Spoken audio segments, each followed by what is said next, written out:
The Millionaire Raffle is back and better than ever with 1 millionaire guaranteed and over 5,500 cash prizes. With our best win odds ever, you can win it. Cool. Your half-brother can win it. Excellent. Your karate instructor can win it. Your granny who's learning ukulele can win it. Oh, dear. Even your opera-singing neighbour can win it. Just get a Millionaire Raffle ticket before New Year's Day and you can win it. Play responsibly in-store or at lottery.ie. Welcome into the Sportsmemo NFL Every Game on the Board podcast with our next guest up, Robbie Veno. Robbie, welcome into the podcast. How are you? I am great today, Drew. Looking forward to the weekend. How about yourself? Same thing, man. Happy Friday to you. Merry Christmas. Happy Hanukkah. Whatever you're celebrating, Robbie. I know you got a family in town, so hopefully we can pick some winners here this holiday season, huh? Yeah, absolutely. It's a big time of year, absolutely, between the holiday and, of course, I know we've mentioned more than once about, the appeal to the bowl season for both of us. So, like I say, it's a big week. They get a few days off with these bowl games after Saturday, but then it really picks up next week. And, of course, NFL, which we're going to cover today, down to the wire with playoff scenarios and all kinds of stuff. So, a big weekend. Looking forward to everything upcoming.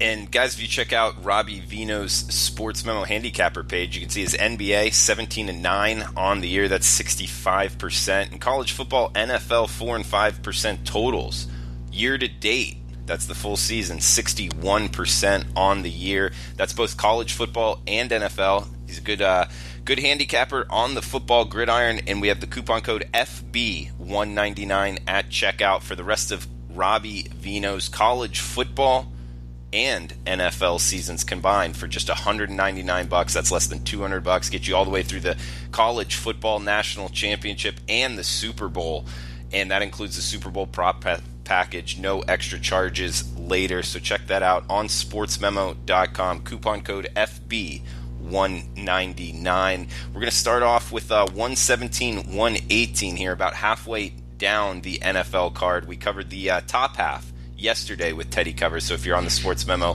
website or iTunes, wherever you're listening to this on, the Stitcher app, it's there. 2 podcasts down. Teddy covers the top half of the NFL card. Now we got Robbie Veno in covering 117 through 132, the Monday nighter. We'll start it off here, Robbie. We got Sunday's action. Green Bay, New York Jets. Looks like the Packers laying 2.5 plus some juice on the road. 46.5 the total, Robbie.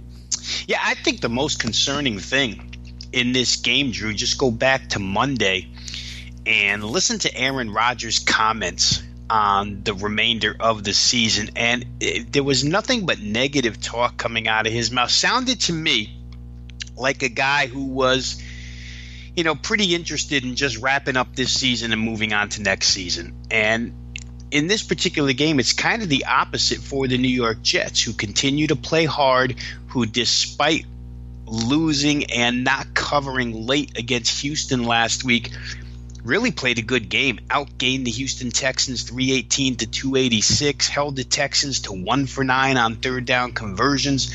Defense had 6 sacks of Deshaun Watson, not an easy quarterback to sack by all means, and held that team to 47 rushing yards, only 2.8 per carry. So, on one hand, you're listening to a veteran Green Bay team with a fired head coach, with a quarterback who doesn't sound too motivated, going to go on the road and play a younger team with a first-year quarterback and a defense that is still playing hard.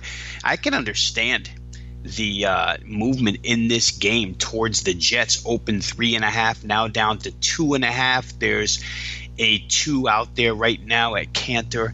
So I would have to agree with that. I just feel like at this time of year, you do look for motivation. You do look for teams that may be packing it in and teams that may be fighting to the end. Hey, the Jets, despite the fact that I believe, if I'm right here, they're in line for the one of the top 3 NFL draft picks next year in April. Despite that, I don't think they're really looking at, hey, if we lose, we're going to get a better draft pick. These guys are looking at winning football games.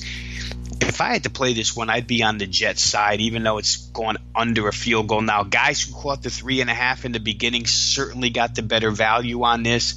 And perhaps you'd even want to go money line on this game because of the fact that it's now dipped under a field goal. But either way, I think the Jets are the right side in that contest. And weather, really quick here, Drew, weather in the Meadowlands this Sunday, not a real concern. 39 degrees, that's pretty good weather for the East Coast at this time of year. Robbie, we got the last 1 o'clock Eastern kick here. Cincinnati at Cleveland, 44 the total. Browns laying 9 at home. It's a big number, isn't it? Yeah, for an NFL game and the Browns, absolutely. I'm telling you, it's, your eyes and, what you saw last. I think people jump at the Cleveland Browns. Obviously, it was a team, Drew, when we go back to the beginning of the season, it's a team that was heavily bet season win total-wise, AFC championship-wise. I know bookmakers had a lot of exposure to the Cleveland Browns, and they've been kind of a fan favorite throughout the season, but 9 points, it just looks like a lot. Let's go over some numbers here. The fact is the Browns have covered 4 of their last 5 games. Those 5 games, 4 have stayed under, so if you're parlaying Browns to the under, you've been good for the last 5. However, despite the injuries to the Bengals and the key injuries, Andy Dalton at quarterback, A.J. Green at wide receiver. Despite all that, Jeff Driscoll has stepped in and not played bad at quarterback here. 80 of 133, 60.2%, 4 TDs, 2 picks. And the Bengal offense has scored 51 points in the last 2 games. So by no means is Marvin Lewis's team just packing it in either. They've continued to play well despite the injuries, or at least competitively. Let me not say well, I'll say competitively. Despite the injuries, Cleveland won this game first time around 35-20. I think it was almost exactly a month ago in Cincinnati when they win by 15, 35-20. But that score is a shade misleading, Drew. When you go over the statistical numbers of that contest, which took place back in Week 12, you find that Cleveland didn't really dominate 15 points worth in that contest. They were outgained by Cincinnati 372-342, so they lose the total yardage war by 30. The first downs were 25-24 Cincinnati. Cleveland threw for 258. Cincy threw for 243. I mean, if you just look at the numbers in that game, you wouldn't see 15-point victories. So I wonder if they're not overpriced here at -9 in this particular contest.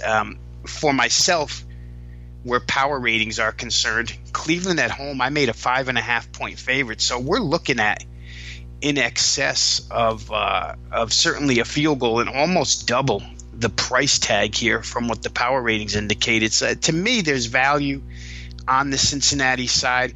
The Browns have had 2 wins by 9 or more points this season. They came on back-to-back games, but there was a bye week in between. They beat Atlanta 28-16 back in Week 10, then had a bye and then followed with a Week 12 win, 35-20 over Cincinnati. So they have done it before, but they've never been asked to lay this type of price this season. I think one big plus, if you're looking to bet Cleveland, the biggest positive I see in this game is the fact that Denzel Ward, their number 1 corner, is going to be back for this game. He's missed the last 2, and without him, Cam Newton with a bum shoulder, as we all know now, threw for 297 against the Cleveland secondary, and then Denver with a very, very pedestrian pass offense, threw for 238 last week against them. So Ward returning helps the defense. Still, I'd probably look to Cincinnati plus the points. To me, it's just too many here, and I think Cleveland's a bit overpriced in this game.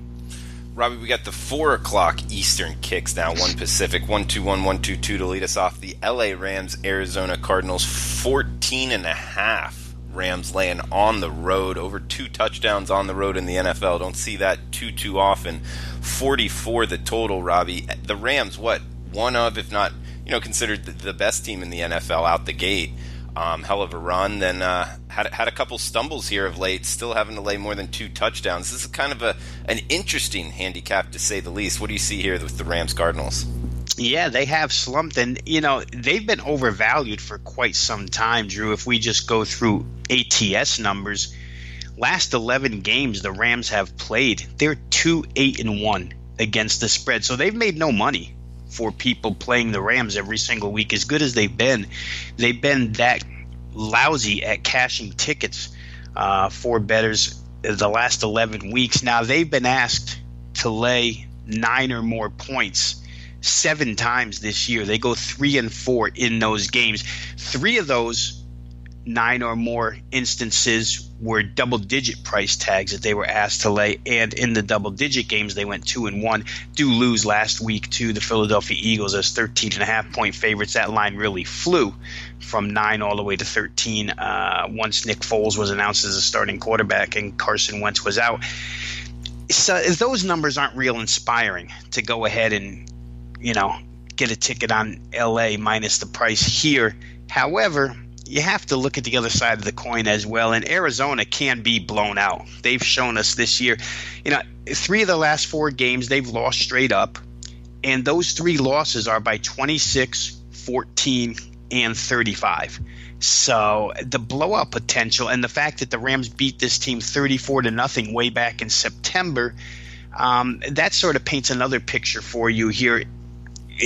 Basically, you wouldn't want Arizona plus the 14 or 14.5 in this game. Last week, Cardinals get outgained by 182 total yards, absolutely mauled. Their offense, we knew it was terrible right off the bat. First couple of weeks, they did nothing, and it continued that way. Then they entered a bye week, and you think maybe they'll make some adjustments. Josh Rosen's getting a little bit more familiar to the quarterback position in the NFL. Perhaps the offense will come out of the bye and be a little better. Has not been the case. Arizona hasn't gained over 282 yards but once in their last 6 games since their bye. So they've been no better offensively. The only game where they did get more than 282 was the 315 they picked up against Green Bay in that huge upset win. I don't know which side I would prefer here, Drew. Probably neither. Good news for the Rams. Todd Gurley's going to play. I think for LA after last week, you'll get a huge effort and extreme focus out of them. And in that case, perhaps you would like the LA Rams, but certainly 2-8-1 against the spread the last 11 weeks. Not enough reason for me to go ahead and bet the Rams. I'd probably let this one go. I don't even see a real advantage in this total, although it's been bet real hard from 47.5 opener down to 44 right now in most places. Some 44.5s out there. You could catch either number. But I don't know that I see any value in 44, 44.5 right now either. Robbie, moving down the card, we got 125, 126 Chicago at San Francisco. The Bears, one of the teams that the Rams lost to a couple weeks ago, 42.5 or 43 being the total. Looks like the Bears laying 4 on the road. Yeah, boy, and the 49ers just seem to be a popular team at this stage. They were a couple of weeks ago in the Denver game when Denver was without Chris Harris Jr., their best defensive player, when they were without Emmanuel Sanders, hurt in practice that week, their best offensive player, and the Niners went out and got the win. Then last week, they go out and get an overtime win against Seattle, and this week, more money coming in on the 49ers. Bears open 5, bet down to 4.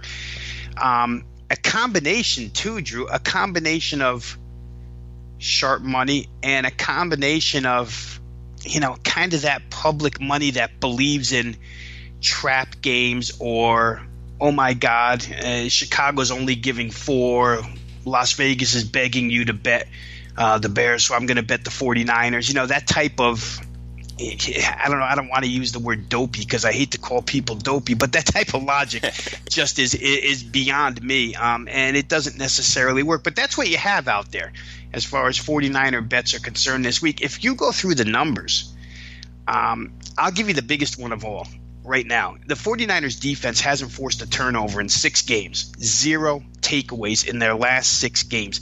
They're dead last in the NFL on the season. Played 14 games, they have 5 takeaways. Incredibly bad. And the Bears are the exact opposite. They lead the league with 35 takeaways so far this season, plus 30 against the 49ers, 35-5. And the 49ers are also reckless with the football. They rank 3rd in the NFL with 27 turnovers. You start combining these numbers together, a takeaway defense versus a turnover-prone offense. a defense that doesn't force any takeaways against the Bear offense, which is getting better week by week with Mitchell Trubisky. Let's throw in quarterback sacks here, the line of scrimmage. Who's better at the line of scrimmage? The 49ers offensive line has not protected whoever the quarterback has been so far this year. It's been mostly Nick Mullins throughout this season. But they're 25th in sacks allowed. They've given up 44 sacks this season. Khalil Mack and the Bears, third in quarterback sacks. They've had 45 as a defense. To me, all these points at the line of scrimmage and where takeaways are concerned favor the Bears so heavily. I don't know why you would want to bet the 49ers in this particular contest. Maybe people are carried away with their last 2 wins. Maybe they're in love with Kyle Shanahan and what's going on there in San Francisco. But the Bears are 10-4 against the spread this year.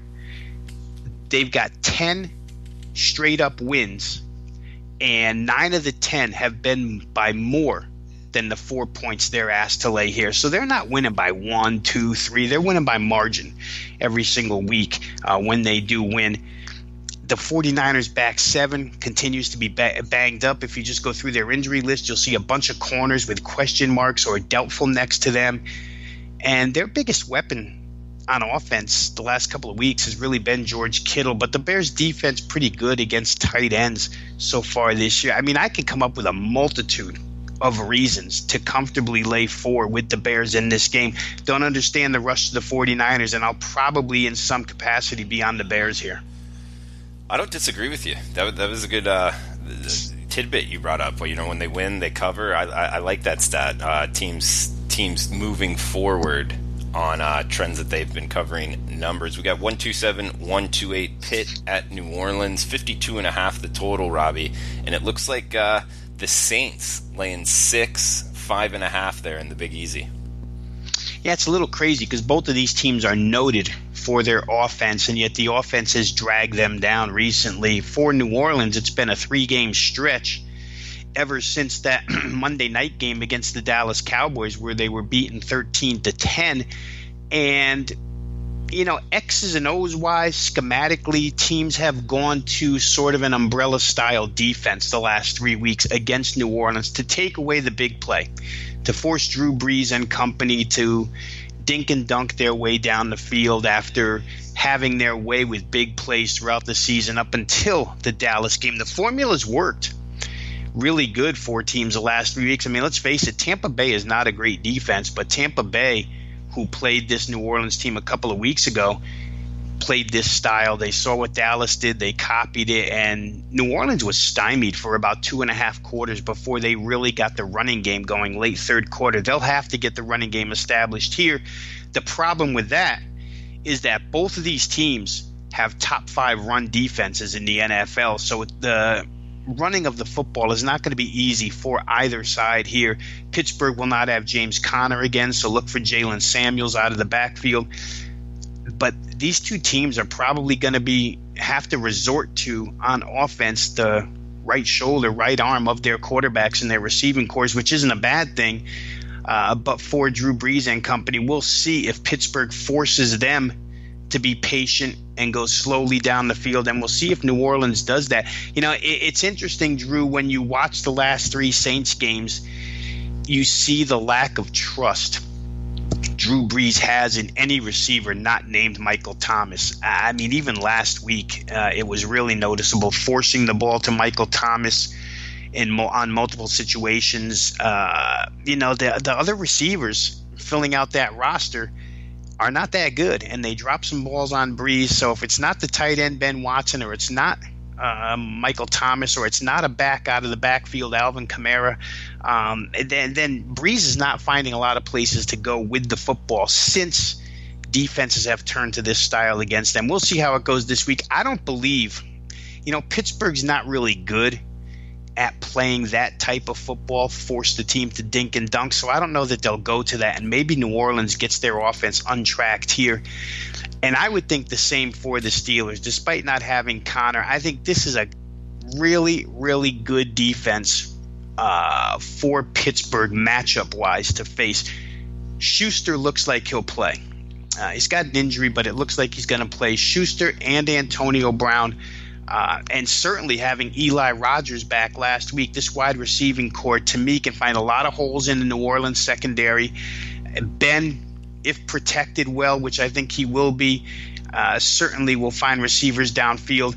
What may end up being the biggest key to this game is the offensive line cluster injury that the New Orleans Saints are going through right now. We saw it last week, and it's really one reason why they haven't been able to run the football successfully the last couple of weeks.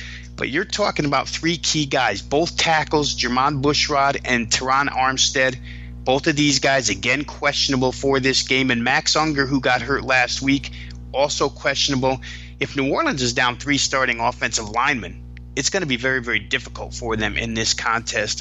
Both teams obviously playing with playoff implications in this game. I think the effort will be there for both sides. I don't think one side is more motivated than the other. They both have something to play for. But to me right now, I think you got to check those New Orleans offensive line injuries. If so, I'd be on Pittsburgh. If not, and New Orleans gets a couple healthy guys back, then I'd probably lean toward the over in that contest. We're looking at about 52.5 right now. Robbie, we got the Sunday night game, 129, 130, Kansas City at Seattle. Good one here to end it, the Sunday slate. 2.5, the Chiefs laying on the road. Tough place to play, 54.5 the total, Robbie. Yeah, I think this is one game, Drew, where maybe the number one piece of the handicap will be that the Seattle Seahawks have the opportunity to watch other teams play and see their results before they play. For Seattle, on Saturday, if Washington loses to Tennessee, a Seattle win clinches a playoff berth. Seattle will know that result by the time they play. Not that you need added motivation, but I think it helps. If Minnesota should lose to Detroit on Sunday afternoon, Seattle will have a chance to see that result. A Seattle win or tie puts them in the playoffs. So I think the fact that this is the Sunday night game really benefits the Seahawks. They can see what goes on as far as playoff spots are concerned ahead of their start here against Kansas City and then take the field.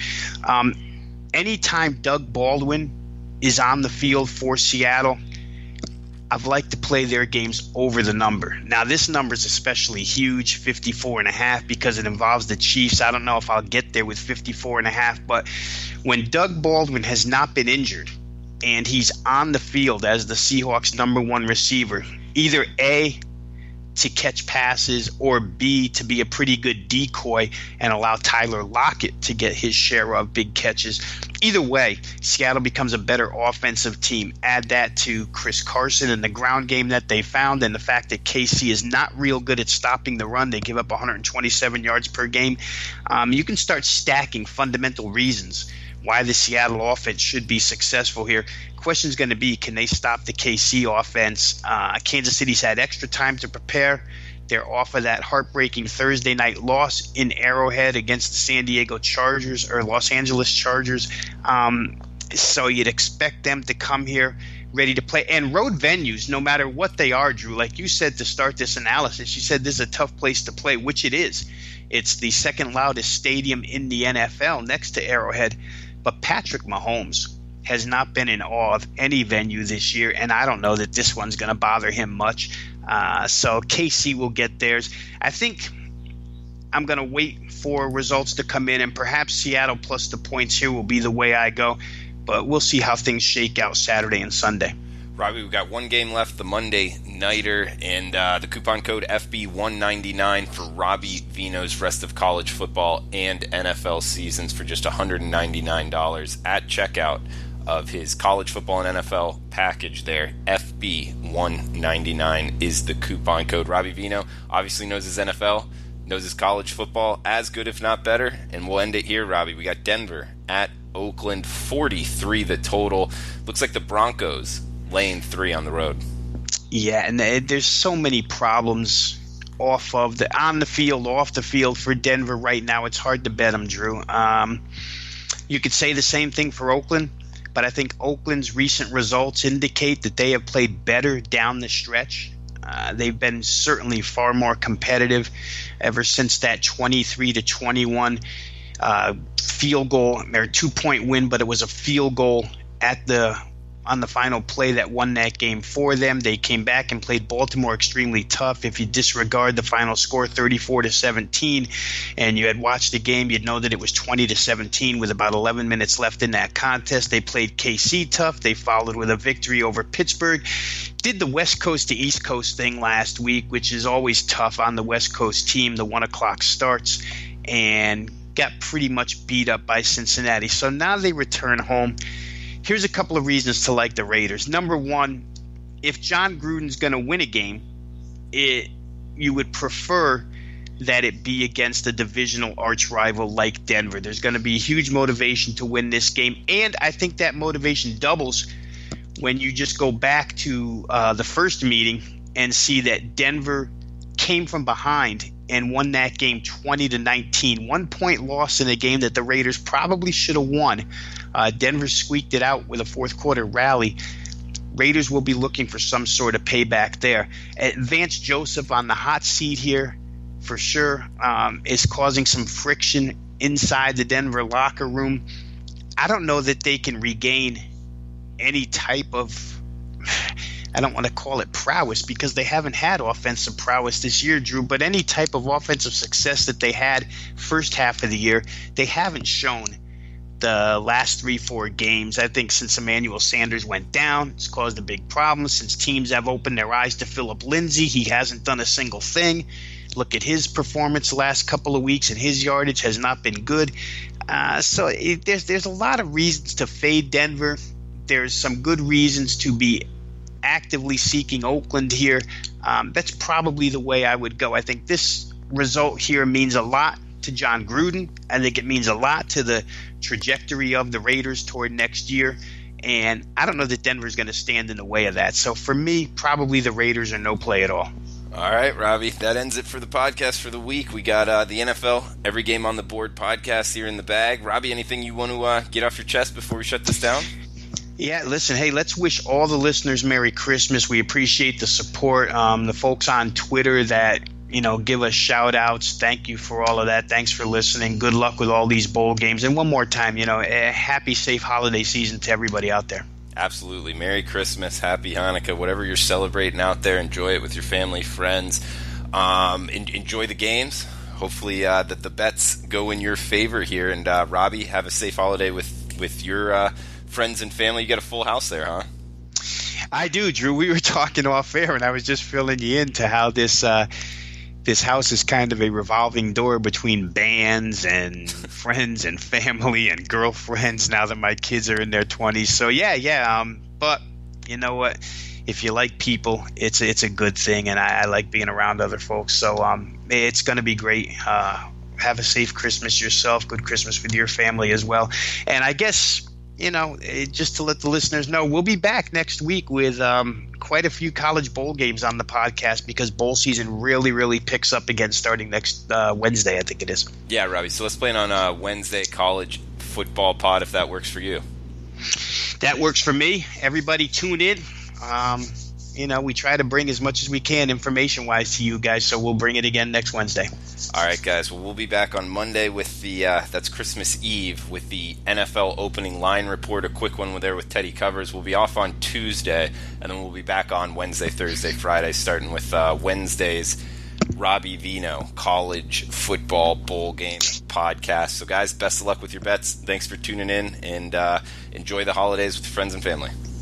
The Millionaire Raffle is back and better than ever with 1 millionaire guaranteed and over 5,500 cash prizes. With our best win odds ever, you can win it. Cool. Your half-brother can win it. Excellent. Your karate instructor can win it. Your granny who's learning ukulele can win it. Oh, dear. Even your opera-singing neighbour can win it. Just get a Millionaire Raffle ticket before New Year's Day and you can win it. Play responsibly in-store or at lottery.ie.